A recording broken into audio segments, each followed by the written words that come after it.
Bagaimana menyiapkan atau merancang menu makan bergizi gratis yang sesuai dengan kondisi sumber pangan di daerah?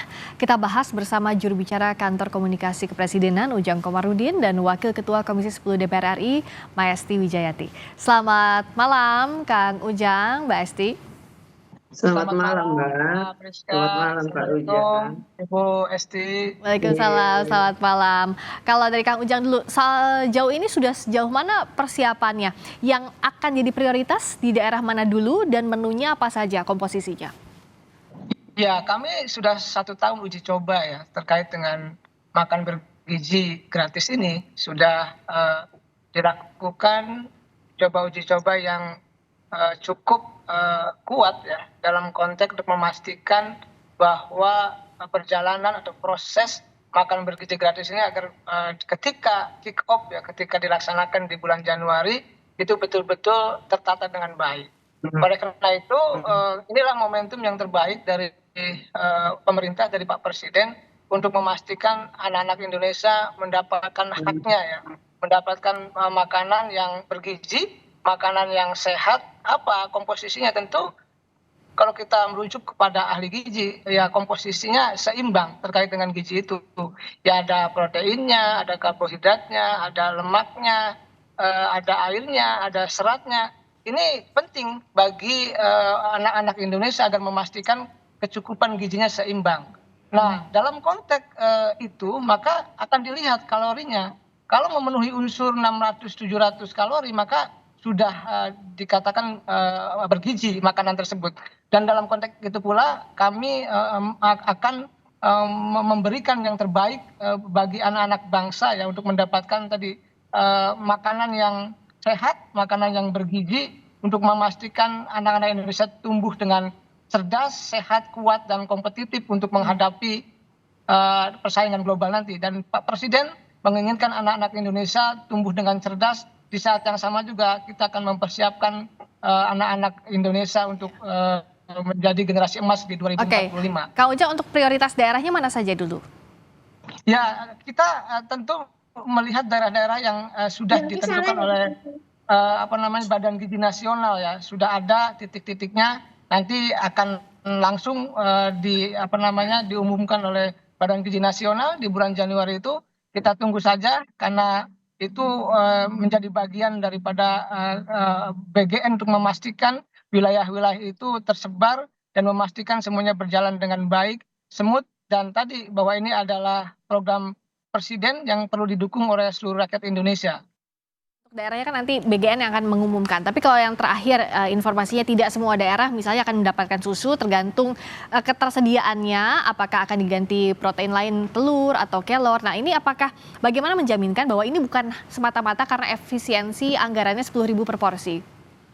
Saya sudah mengkaji ya terkait dengan kalori, terkait dengan anggaran, termasuk tentang kesiapan-kesiapan dari dapur-dapur yang sudah disiapkan, termasuk dari UMKM, termasuk juga dari kepala daerah yang memang siap untuk melaksanakan menyelenggarakan program ini. Bahkan ada beberapa kepala daerah kontak kepada saya, Kang Ujang, saya siap dengan tadi makanan-makanan yang sifatnya lokal gitu, tidak memaksakan susu di sentra bukan susu. Oleh karena itu ini menjadi penting juga untuk kita pahami bahwa apa yang dilakukan oleh pemerintah adalah memberikan makanan bergizi yang terbaik untuk seluruh rakyat Indonesia. Jadi dijaminkan bahwa itu dan ibu hamil begitu. Akan memenuhi unsur gizinya. Mbak Esti, kan terakhir kita sempat berbincang juga ya soal ini. Nah kalau DPR melihat sudah seberapa siap kalau sebulan jelang pelaksanaan program makan bergizi gratis? Iya, yang pertama saya harus kembali menyampaikan bahwa program makan bergizi gratis ini adalah program yang baik dan memang dibutuhkan oleh anak-anak kita.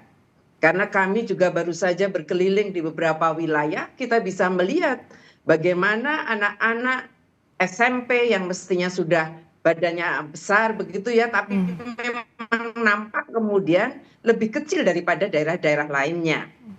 Dan kemungkinan itu adalah karena belum kecukupan soal makanan bergizi. Tetapi kami sebenarnya menginginkan bahwa para pembantu presiden inilah yang harus mampu menerjemahkan bagaimana program yang dikehendaki Bapak Prabowo selaku Presiden Republik Indonesia ini bisa berjalan dengan baik, tidak sekedar berjalan dengan baik sesuai target untuk memberikan gizi. Saya juga harus menyampaikan kepada Pak Ujang selaku juru bicara bahwa pemerintah daerah juga diberikan kewajiban untuk menganggarkan, mengalokasikan anggaran di dalam APBD ini untuk mendukung makanan bergizi. Nah, sekarang kita bicaranya target. Dari target yang ada, seharusnya kan memang kita mentargetkan menjadi sekitar 70 juta lebih anak bisa mendapatkan program ini. Tetapi kita kan mengawali dengan beberapa titik terlebih dahulu dengan hanya kurang dari 10 juta. Persoalannya adalah saya menangkap ada ketidakseriusan dari para pembantu presiden. Apa misalnya Mbak Esti? Di mana? Ketidakseriusannya di mana? Saya harus menyampaikan bagaimana kemudian menentukan tempat itu berdasarkan akses bahan makanan. Harusnya ketika menentukan target, ketika tidak semua bisa diakses itu, menentukannya adalah berdasarkan data. Data itu seperti apa? Oh, soal stunting banyak di sini. Maka itulah yang kemudian harus menjadi fokus. Tidak kemudian, oh karena target untuk susu ini jauh dari tempatnya, maka di situ tidak perlu dikasih susu, misalnya seperti itu. Tetapi justru kecukupan gizi itulah yang harus dipegang dan wilayahnya yang harus kemudian dipastikan. Begitu. Baik, nah ada ketidakseriusan ini Kang Ujang yang dinilai oleh DPR masih di saat program ini harus berjalan bulan depan. Ya tentu kemarin kan masih uji coba ya, yang kita tentu akan menyeriusi ketika ada temuan-temuan dari Ibu Esti dari anggota DPR. Dan tadi inilah pentingnya uji coba yang dilakukan oleh pemerintah selama setahun ini untuk memastikan nanti ketika kick off ya, ketika berjalan di Januari nanti betul-betul semuanya berjalan dengan baik. Kalau ada kritikan, kalau ada masukan, tentu itu menjadi bagian daripada kepedulian dari Ibu Esti ya, dari anggota DPR yang memang menginginkan program Bapak Presiden ini berjalan dengan baik. Jadi semuanya sama-sama ini pemerintahnya ingin jalan, DPR-nya juga mendukung. Dan ini tentu kami meminta doa restu dari seluruh rakyat Indonesia agar memang ketika kick off nanti semuanya berjalan. Jadi harus ada dukungan dari berbagai pihak. Tapi kan DPR tadi sudah setuju, tapi masih ada celahnya yang harus dievaluasi, Mbak Esti. Jadi kalau dari waktu yang tersisa ini, apa yang harusnya jadi prioritas? Soal menu misalnya seperti apa, dan soal sebaran makan bergizi gratis ini semestinya seperti apa? Mbak, saya menyarankan, Pak Ujang izin, saya menyarankan kita buka data dong. Tadi sudah saya sampaikan, buka data. Stunting tingginya di mana? Lalu wilayah yang sangat membutuhkan makan bergizi itu prioritasnya di mana? Bukan justru pada daerah-daerah penghasil yang di situ penghasil susu, sayurannya mudah, dan yang lain sebagainya. Tetapi justru dengan data-data yang kita miliki, kita fokuskan terlebih dahulu kepada daerah-daerah yang memang sangat butuh itu. Nah, kemudian juga soal harga. Harga kalau memang 10.000 itu tidak mencukupi, tadi sudah saya sampaikan, daerah itu kan diminta menganggarkan. Ada baiknya kemudian kita tidak usah malu. Kalau memang daerah sudah menganggarkan, kolaborasi. Kolaborasi bagaimana? Supaya makanan yang diberikan untuk anak-anak kita sesuai dengan hitungan gizi yang memang dibutuhkan oleh anak-anak kita untuk bisa melakukan aktivitas dan kemudian juga kita persiapkan untuk menuju Indonesia Emas 2045 ke depan. Maka menurut hemat saya terkait dengan menu ini, saya sungguh berharap hitungannya harus jelas dan memang bergizi. Dan susu, terkecuali pada anak-anak khusus yang memang tidak bisa atau alergi terhadap susu, susu ini juga penting, tidak bisa digantikan daun kelor maupun digantikan hanya telur dan daun kelor untuk menggantikan susu. Sekiranya daerah itu memang jauh, pasti akan ada upaya-upaya bagaimana kemudian bisa mencukupi susu bagi anak-anak kita.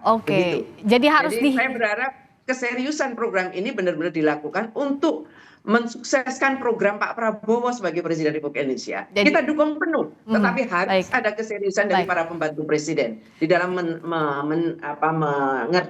melaksanakan program ini. Ya, jadi Begitu. para pembantu presiden harus menerjemahkan keinginan presiden ini dengan baik, harus serius dan juga harus matang dalam pelaksanaannya. Terima kasih Kang Ujang Komarudin, juru bicara Kantor Komunikasi Kepresidenan. Terima kasih Mbak Esti, Maya Esti Wijayati, Wakil Ketua Komisi 10 DPR RI. Selamat malam.